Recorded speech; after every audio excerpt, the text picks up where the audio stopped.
اعوذ باللہ من الشیطان اللعین الرجیم بسم اللہ الیتیم فلا تقہر۔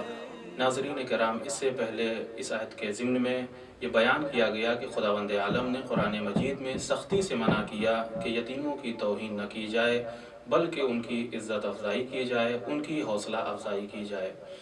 ہر بچہ اپنے بچپنے کے ایام میں وہ محبت چاہتا ہے، پیار چاہتا ہے، شفقت اور مروت چاہتا ہے، لیکن وہ بچے کہ جن کے باپ کا سایہ ان کے سر سے اٹھ جائے، یعنی یتیمی کی زندگی گزار رہے ہوں، تو کسی حد تک وہ اپنے باپ کا شفیق سایہ تلاش کرتے ہیں، اور ان کے اندر شفقت پدری نہ ہونے کا احساس بھی رہتا ہے، یعنی احساس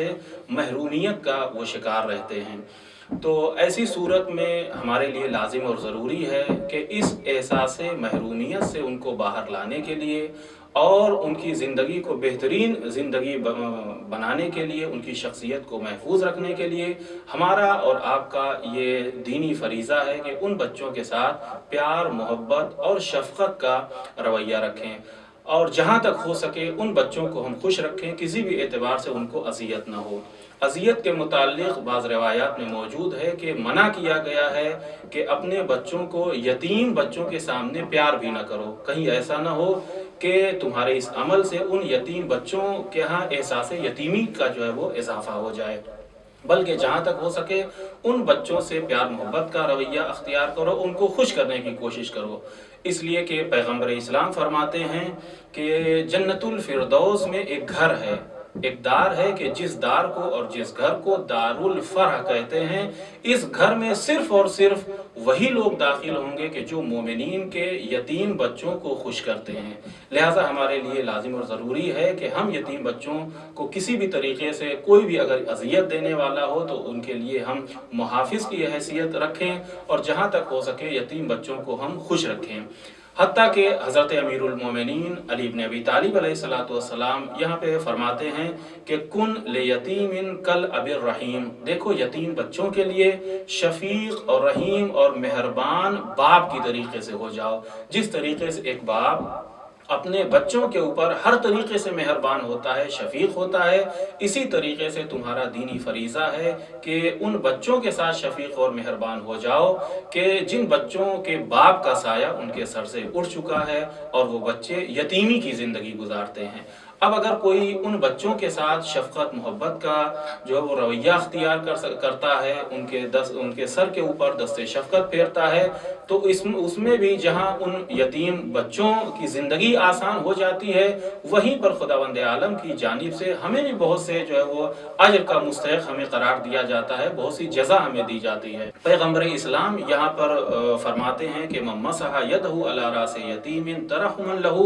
آتاہ اللہ عز وجل بکل شعرۃ نورا یوم القیامہ، کہ جس نے بھی یتیم بچوں کے سر پہ دست شفقت پھیرا، ترحمن ان کے اوپر رحم کرتے ہوئے، مہربانی کرتے ہوئے ان کے سر پہ اپنے پیار اور محبت کا ہاتھ پھیرا، تو خداوند عالم ہر بال کے عوض روز قیامت انہیں جو ہے وہ ایک نور عطا کرے گا۔ تو یہ ایک بہت بڑی جزا ہے اور بہت بڑا اجر ہے اللہ کی بارگاہ سے اگر ہم یتیموں کے ساتھ اس طریقے سے حسن سلوک کرتے ہیں۔ تو یہاں پہ جہاں پیغمبر اسلام نے یہ بیان فرمایا کہ یتیموں کے ساتھ حسن سلوک کی کیا جزا ہے، قرآن مجید میں یہ بیان کیا گیا کہ یتیموں کو اگر کوئی جو ہے وہ جھڑکتا ہے، ان کی توہین کرتا ہے، تو پھر جو ہے وہ یہ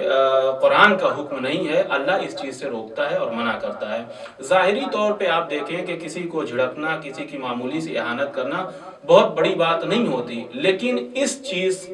کے متعلق بھی اللہ نے منع کیا ہے کہ یہ جو یتیم بچے ہیں ان کی توہین نہ کرو۔ تو یہاں پہ ہمیں سمجھنا چاہیے کہ اگر یتیم بچوں کے ساتھ معمولی سی کوئی اہانت کر دے تو اللہ کی بارگاہ میں یہ پسندیدہ عمل نہیں ہے، تو جائے کہ اگر کوئی یتیم بچوں کے اوپر ظلم کرے، ان کے اوپر تعدی کرے، ان کو کسی بھی طریقے سے ستائے، تو پھر یہ اللہ کے نزدیک کس قدر ناپسندیدہ عمل ہو سکتا ہے۔ دوسری بات یہ کہ جو پیغمبر اسلام نے بیان فرمایا کہ اگر یتیم بچوں کے سر کے اوپر کوئی دست شفقت پھیرتا ہے تو جتنے بال جو ہے وہ ہاتھ کے نیچے آتے ہیں اتنے نور عطا کیے جائیں گے. یہ بعض روایات میں ہے کہ ہاتھ کے نیچے جتنے بال آتے ہیں دستے شفقت پھیرتے ہوئے، اللہ ایسے لوگوں کے نامہ اعمال سے اتنی نیکیوں میں اضافہ کر دے گا اور ان کے نامہ اعمال سے اتنے گناہوں کو جو محو کر دے گا. تو یہاں پہ بھی غور کرنے والی بات ہے کہ اگر اس مختصر سے عمل کی اتنی جزا ہے کہ جس میں کوئی مشقت نہیں ہے، کوئی محنت نہیں ہے، کسی طریقے کا کوئی خرچ نہیں ہے، تو پھر اگر کوئی انسان یتیم بچوں کے ساتھ ایسا حسن سلوک کرے کہ جس سے ان کی زندگی کے مسائل آسان ہو جائیں، زندگی کی پریشانیاں دور ہو جائیں، ان کی مشکلات حل ہو جائیں، ان کی پڑھائی لکھائی کے سامان کو مہیا کریں، تو یقیناً اللہ کی بارگاہ میں بہت ہی زیادہ محبوب اور یہ عمل پسندیدہ عمل ہوگا. اس کے متعلق پھر حضرت امیر المومنین علیہ السلام فرماتے ہیں کہ اگر کوئی انسان یتیموں کی کفالت کرتا ہے تو وہ انسان لوگوں کے نزدیک بھی ظاہر سی بات ہے کہ کمزور انسان یا کمزور بچے کی اگر کوئی حمایت کرتا ہے، دیکھ ریکھ کرتا ہے، تو دنیا میں بغیر کسی مذہب کی قید و بند کے ہر ایک انسان ایسے انسان کی تکریم اور تعظیم کرتا ہے. تو جب عام انسان ایسے انسان کی تکریم اور تعظیم کرتا ہے، چہ جائے کہ خداوند عالم اور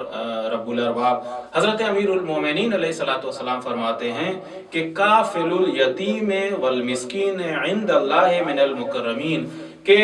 یتیموں اور مسکینوں کے ساتھ حسن سلوک کرنے والا، اچھا سلوک کرنے والا اللہ کی بارگاہ میں عزت دار لوگوں میں سے ہے، اللہ کی بارگاہ میں مکرم لوگوں میں سے ہے. تو جب یہ یتیموں کے ساتھ حسن سلوک کرنے والا، ان کی کفالت کرنے والا مکرم ہے، تو کتنا مکرم ہے اللہ کی بارگاہ میں، کس قدر اس قافل یتیم کو جو ہے وہ احترام دیا جائے گا، عزت دی جائے گی، تعظیم اس کی جائے گی. پیغمبر اسلام اس موقع پر ارشاد فرماتے ہیں، حضرت فرماتے ہیں کہ انا وکافل الیتیم کہاتین فی الجنت واشار باصبعیہ السبابۃ والوسطی. پیغمبر اسلام نے اپنی دونوں انگلیوں کو بلند کیا، یا درمیانی انگلی کو اور سبابہ اس والی انگلی کو بلند کیا، اور بلند کرنے کے بعد فرماتے ہیں کہ میں اور وہ افراد کے جو یتیموں کی جو ہے وہ سرپرستی کرتے ہیں، یتیموں کی